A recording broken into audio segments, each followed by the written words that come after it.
Cette histoire à présent, celle d'une propriétaire d'une maison qui se retrouve menacée d'expulsion. La vente de son logement a été annulée il y a quelque temps suite à un litige avec le vendeur. Mais depuis, cette femme se bat pour faire reconnaître ses droits à Caser. Le reportage de Stéphane Compan, Marc Ratura, Juliette Meurin. L'achat d'une maison, un rêve de toute une vie pour certains, qui peut parfois se transformer en un véritable cauchemar. C'est le cas de Marie-Hélène Malroux qui achète ce lot en 2008. Très vite, sa maison se révèle non conforme aux règles d'urbanisme. L'engrenage juridique commence alors. 7 années de procédure. Elle obtient la nullité de la vente, mais le vendeur est incapable de la rembourser. Un mandataire judiciaire est nommé.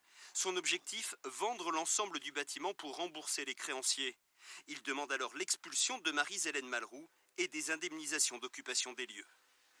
Donc j'ai payé des frais d'acte notariés, j'ai payé aussi également les travaux d'embellissement de cette maison, j'ai payé les crédits, donc c'est-à-dire les remboursements de crédits d'acte d'achat de cette maison.